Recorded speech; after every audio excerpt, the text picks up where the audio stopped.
Olá, tudo jóia? Na aula de hoje a gente vai falar um pouquinho sobre radioisótopos e traçadores radioativos. Bom, eu preciso que vocês lembrem um pouquinho sobre o que são isótopos. Isótopos são elementos que possuem o mesmo número de prótons. Igual a gente tem os isóbaros, os isótons, mas isso vocês já viram em algum vídeo aí perdido no canal. Então, se não lembrem, assistam. Bom, alguns elementos eles podem ter diferentes tipos de isótopos. E esses isótopos, eles podem ser radioativos ou não. Então, não necessariamente todos os isótopos daquele elemento químico vai ser radioativo. Ou nenhum daqueles isótopos vai ser radioativo. Então, pode ser que seja, pode ser que não seja. No final da aula, eu vou mostrar para vocês alguns exemplos desses elementos e como que eles são aplicados. Eles são aplicados na agricultura, na medicina, entre outras formas. Tá, e como que acontece essa liberação, né? Então, esses elementos, eles são característicos pelo quê? Vocês já estudaram radioatividade. Então, acontece pela liberação das partículas alfa e beta ou liberação do quê? Da radiação gama. Outro conceito que vocês também precisam entender é sobre o quê? Tempo de meia-vida.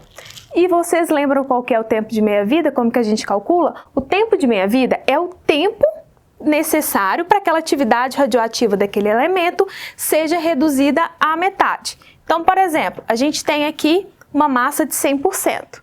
A partir do momento que o tempo vai passando, eu tenho uma massa dividido por 2, então eu tenho o quê? O tempo de meia-vida. Quando passou 2 vezes esse tempo de meia-vida, a minha massa já está o quê? É 1/4 daquela massa inicial. E assim sucessivamente. Bom, mas agora a gente vai ver alguns exemplos de radioisótopos e algumas aplicações desses elementos. Então, já que vocês já lembram alguns conceitos, como que são isótopos, isóbaros, o que é tempo de meia-vida, que caso ainda não esteja fixado, assista o vídeo sobre radioatividade. Eu trouxe aqui alguns exemplos. Por exemplo, o carbono. A gente tem o carbono 12, 13 e 14, sendo que apenas o carbono 14 ele é radioativo. E vocês lembram que ele é utilizado para quê? Para datação de fósseis, para a idade de fósseis. Tem o urânio 238, mas apenas o 235 que é radioativo. O urânio também é muito utilizado naquelas indústrias, né, de energia nuclear. E o cobalto, a gente tem lá o cobalto 59 e apenas o cobalto 60 que ele é radioativo. Ou seja, o elemento químico pode ter diferentes isótopos, mas apenas um sendo ele radioativo. Bom, alguns exemplos de tempos de meia-vida também. Por exemplo, o fósforo 32, aproximadamente 32 dias. O polônio 215, 1,7 vezes 10 a menos 3 segundos, ou seja, super rápido. O rádio 226, aproximadamente 1.600 anos. E o ouro 198, 2,7 dias. Ou seja, esse tempo de meia-vida, ele vai variar de segundos a anos. Então, é bem relativo, vai depender daquele elemento químico também. Bom, mas esses radioisótopos, eles podem ser utilizados para quê? Como traçadores radioativos.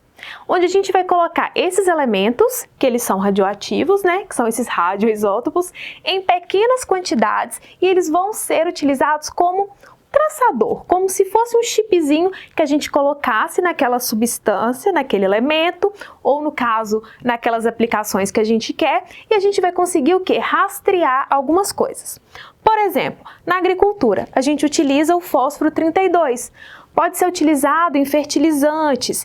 As plantas elas vão absorver esse fertilizante, por exemplo, através das raízes, e a gente consegue o quê? Monitorar o metabolismo daquelas plantas e a gente consegue perceber, por exemplo, aquela planta ela vai absorver quais nutrientes, qual que vai ser a parte da planta que vai ter aquele nutriente. Então, a gente entendendo o metabolismo da planta, a gente vai poder o quê? Melhorar tanto a questão nutricional daquela planta, como também a questão de diminuição de agrotóxico, quanto de água que precisa, temperatura, entre outros fatores de extrema importância na agricultura.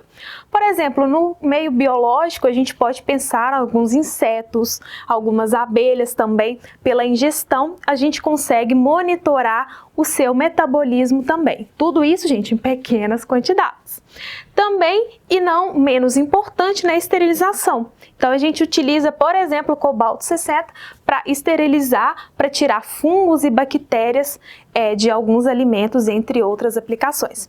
Então, a gente tem que começar a desmistificar que a radioatividade, os radioisótopos, são sempre coisas negativas. Elas podem ser utilizadas para muita coisa positiva também. Até a próxima aula!